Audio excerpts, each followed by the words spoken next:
Ready? Oh, were you right there? Yes. Okay. 3,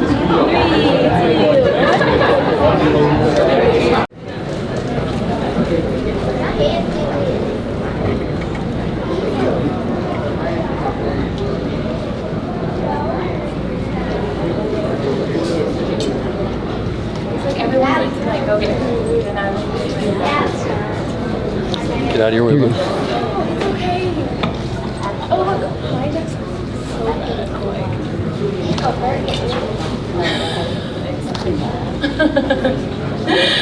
That's so funny. All right, welcome back. We're gonna give it a couple minutes and then we're gonna go ahead and get started. We have some really exciting panelists with us today, some great guests. So I'll let everybody finish grabbing up some food and then we'll get straight into it.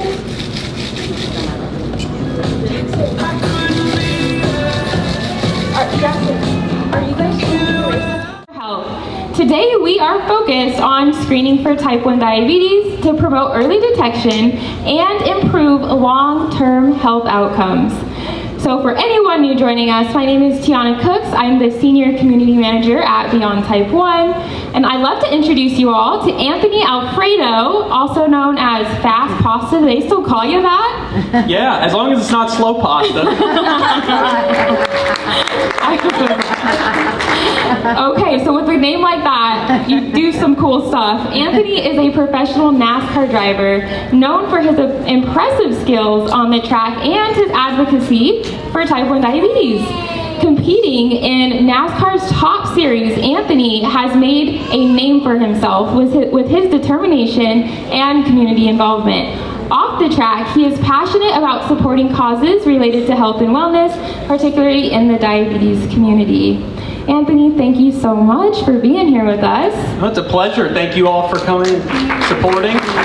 This is a really big weekend, obviously. I'm racing this afternoon at 3 o'clock in the Beyond Type 1 Chevrolet Camaro, black and yellow with the number 5 on it. And yeah, the plans of celebrating Victory Lane after, of course, but more importantly, there's a much larger mission than just racing this weekend. You know, we're racing for a cause, and I myself just got screened. Super easy, super painless. My beautiful wife right here has type 1 diabetes, as well as my cousin Morgan over here. Hi, Morgan. And, growing up around Morgan, she was the first person I ever knew that had been diagnosed with type 1 diabetes. And I kind of learned the basics, but obviously when Emily and I met and started dating, I learned a lot more about it, just the day in and day out, and how people battle 24/7, 365. So I feel like I've been and I think I've been very blessed to have this platform of racing in the National Series.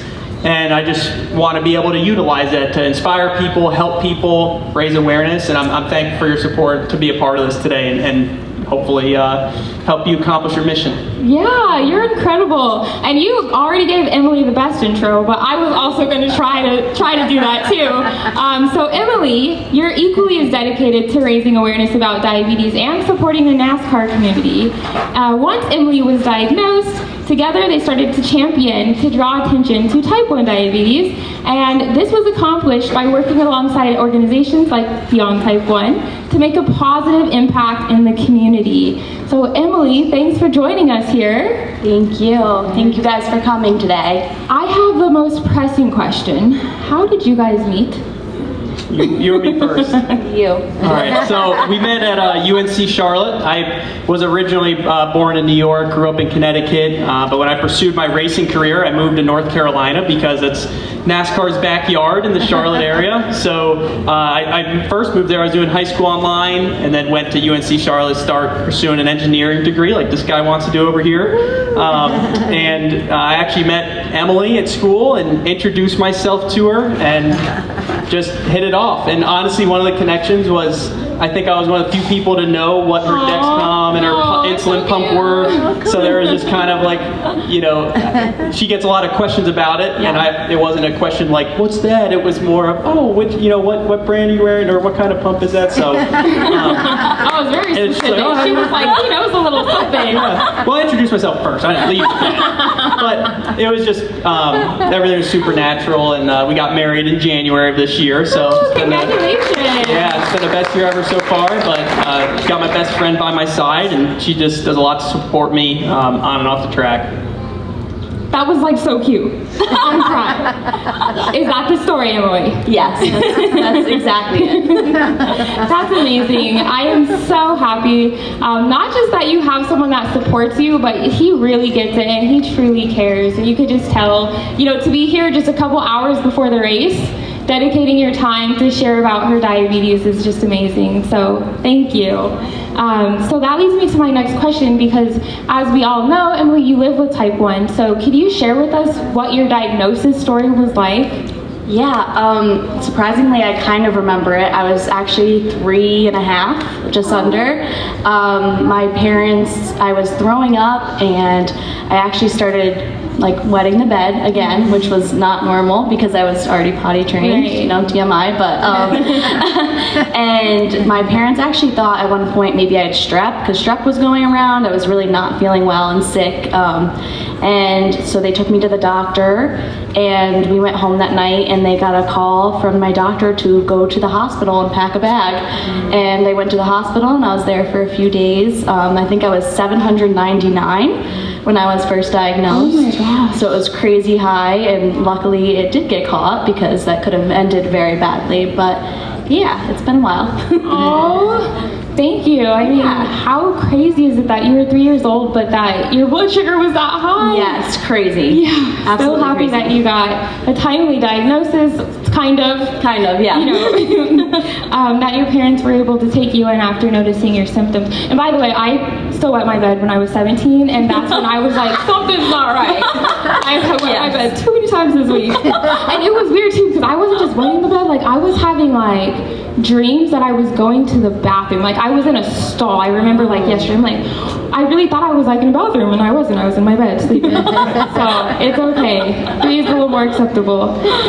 So Anthony, you mentioned that you have some family members that live with type 1 diabetes. So how familiar were you with it when, I guess you knew her pump, when you guys met? Yes, that's a great question. So obviously, Morgan was the first person I ever met that had been diagnosed with type 1 diabetes at a young age, and I kind of grew up. I actually babysat a little bit when I was younger for her, which we're not that far apart in age, so she was helping me out with her younger brother and her sister. But Caroline, her sister, actually was diagnosed a few years ago with type 1 diabetes as well. So to grow up a little bit around it, we're really close, my cousins and I. And like I said, I learned the basics and kind of had some general knowledge, but I didn't really truly appreciate, the battle and what warriors people are who are fighting this day in and day out. So when I met Emily, that was kind of that reality check of I had the basic knowledge, but I really saw what it takes, day in and day out for people living with T1D as individuals, but also at what we can do, someone like myself, as a support system to try to help whenever possible. And just not easy, and you can't do it alone. Right. Wow. So you've got type 1 diabetes kind of close to you, and obviously you live with it. And then you also got screened today. So can you tell us why you wanted to get screened today and how that process was for you? Yeah, it was, obviously I think a lot of people get nervous about the screening process for obvious reasons, because of the what if on the results, but that's exactly why you should get screened, because you want to get ahead of it, right? The last thing you want is, Emily was a toddler at the time, and it was a really close call, so you don't want to have that, cut it that close, right? We got lucky, and I think getting screened is a great way to stay ahead of it, so that if you do get the news, at least you can try to take some preventative measures for your livelihood and just start preparing yourself, rather than risking your life by not knowing and it just sneaking up on you, because we've heard some scary stories before. So it was super easy, super painless.